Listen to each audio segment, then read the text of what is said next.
Joink. Beep beep. Good morning, everybody, and welcome to this thing that we like to call Northern News Now Plus on the Northern News Now Plus app. I'm your host, whether you like it or not, Matt Rasmussen, morning show director here, slash local filmmaker, slash the king of Halloween, slash host of Movie Mondays with Matt.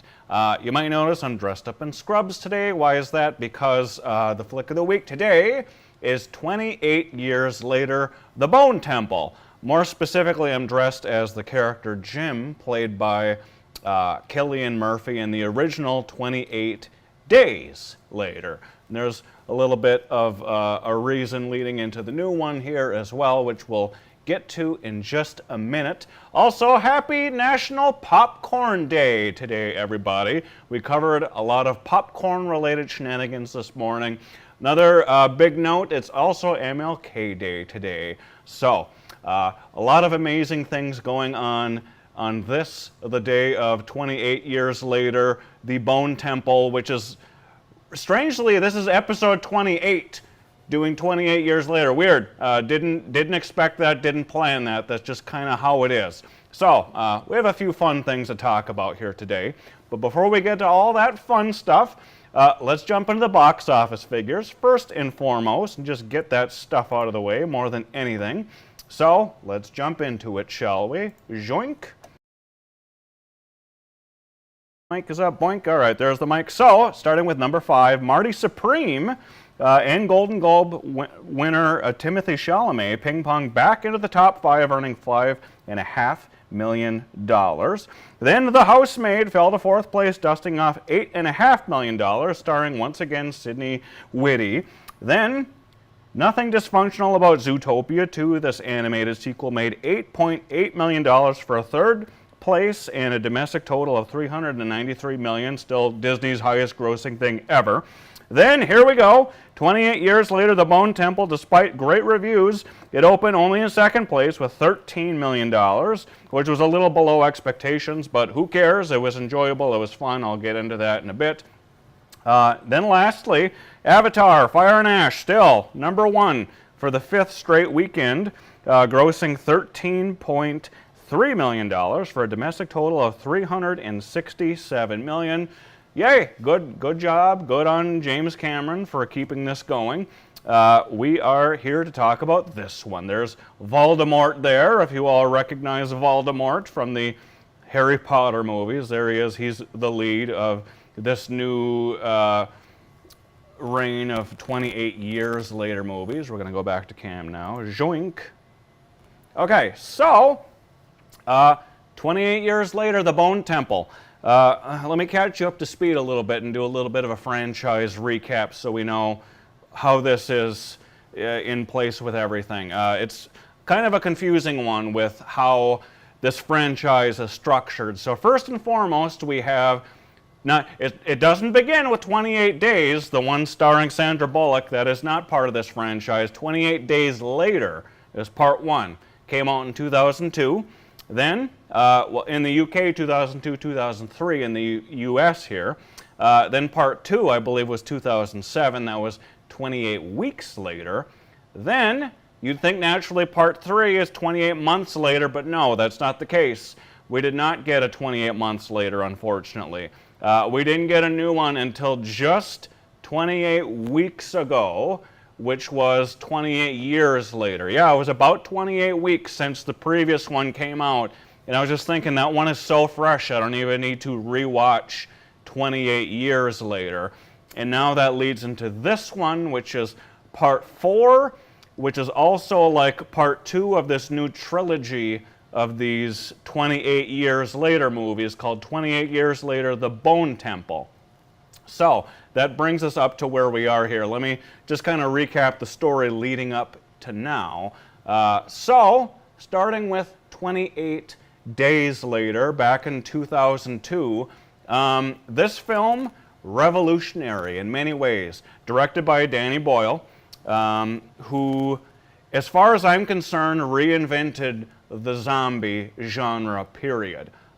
This is the first time that I've ever seen a zombie run. Prior to that, it was always the Romero zombies, the slow-moving, eventually it'll come and get you type of zombie. These zombies, they mean business. They will take everybody out. They run fast like there are track meets. They are faster than everybody. That's why the world becomes extinct so quickly in this franchise.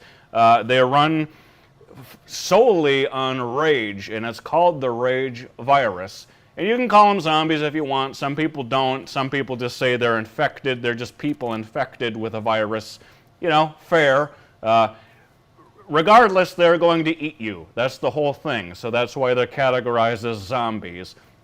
So as far as I'm concerned, zombie lore kind of split off into two parts, starting with 28 Days Later.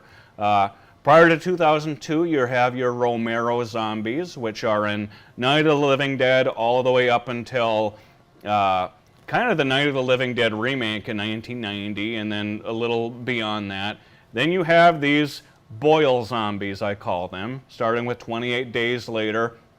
And that trend took over immediately with other fast-moving, running zombies, because then you have the 2004 remake of Dawn of the Dead, which, you'd think it would follow suit with the remake of Night of the Living Dead with the standard Romero zombies, but no, they're the Boyle zombies. These are the running zombies in the Romero timeline now, and that's what people started to adopt from that point on. And then Shaun of the Living Dead, just Shaun of the Dead came out in 2004.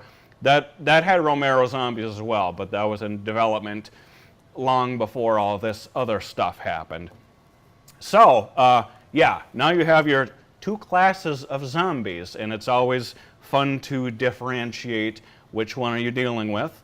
And by the way, a little sidebar, you see I have my Pepsi in my little bag here. That's a prop from the beginning. Let's go into the franchise recap here. I'll talk about that. So, as it begins, Cillian Murphy is wearing absolutely nothing. He wakes up in a hospital, and it's 28 days later after this outbreak has begun. The rage virus has infected everything. He wakes up in the hospital all by himself. There's nothing. There's nobody. He's clueless. So, comes out of bed, he finds this scrub top, and he bandages up his arm. This is coming a little undone here. And he starts roaming around the hospital looking for sustenance, and he finds some Pepsi, and he puts some into a bag. So that's not product placement, that's a prop. It's also my favorite beverage of choice, by the way, but that's not a product placement. And he walks around with that little bag for a while, and he's just curious, where is everybody, what's going on? And he's calling out, hello, hello, which will become important later. And he's roaming around on the streets looking. There's nothing. Everything is abandoned. They forgot about him in the hustle and bustle of, the zombie outbreak and people evacuating the city and everything. And eventually he does find out that there are zombies, and they're coming at him. Luckily, the first zombie he sees is kind of a slower one. It's kind of an injured one, and he swings around and hits it with his weapon of choice there. And then he starts to figure out that, something's very wrong and he is in danger. Luckily, he comes across a group of survivors that take him in and fill him in on everything that's happening. And Cillian Murphy is the lead of that entire first 28 Days Later movie. The world's been overrun. Society's already trying to rebuild itself. There are little pockets of people. Luckily, he runs into the right people that are just trying to survive, and they don't have any nefarious intent. They run into another group later that does have nefarious intent, and there's soon a struggle between the group of characters that we've been following and love and this new nefarious group of people. Things work out all right for the good people in the end. So that's part one. And then there's a little tease at the end. And these movies kind of have a trend of doing this where they'll throw almost like a post-credits type scene before the credits even start, and it's leading off into something entirely different. But then it never gets followed through on. And in this part one, they're signaling for help, and there's like a plane, and it's like, yay, the plane's going to come and rescue us, and then the movie stops.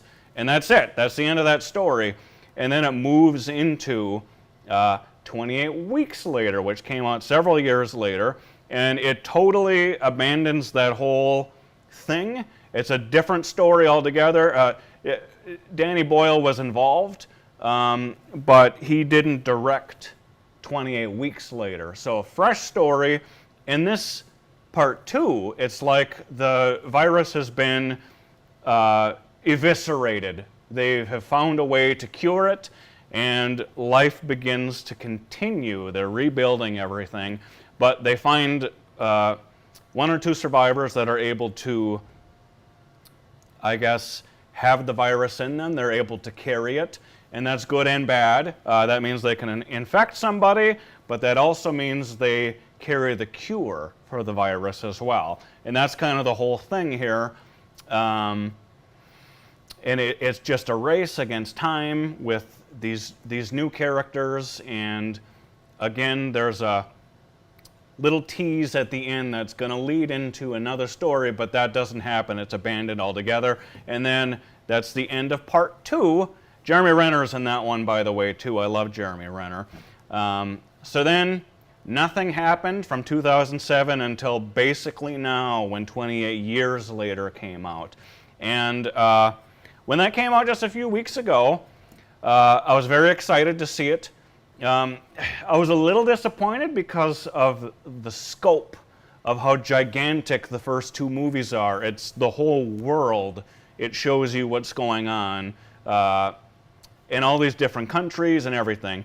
And in this one, it's such a small cast. It's a small location. And it is 28 years later, but it's a small little pocket of people. It's a tiny little village. And you stick with them the whole time. And I was like, I kind of wanted more scope. I wanted to know more about what's going on in the rest of the world 28 years later. So I was a little disappointed in the scope, but the movie itself isn't bad. It's good. Danny Boyle's back. He directed that one. And he introduces some fun characters, and I was very curious at that point in time, is Cillian Murphy coming back? Because there was a lot of buzz and talk about Cillian Murphy, and sorry to spoil it, Cillian Murphy is not in 28 Years Later.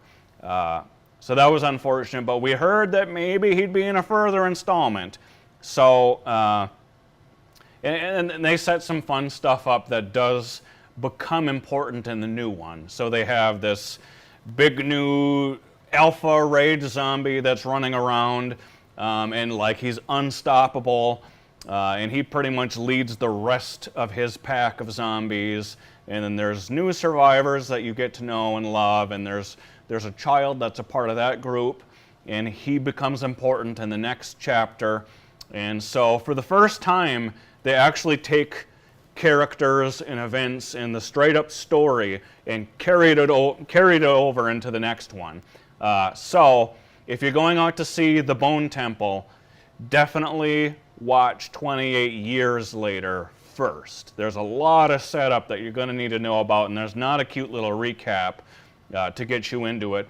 In fact, it had only been a few weeks since I saw that one, and there were some details I was kind of forgetting already. Who characters were and what the importance was and how the story ended.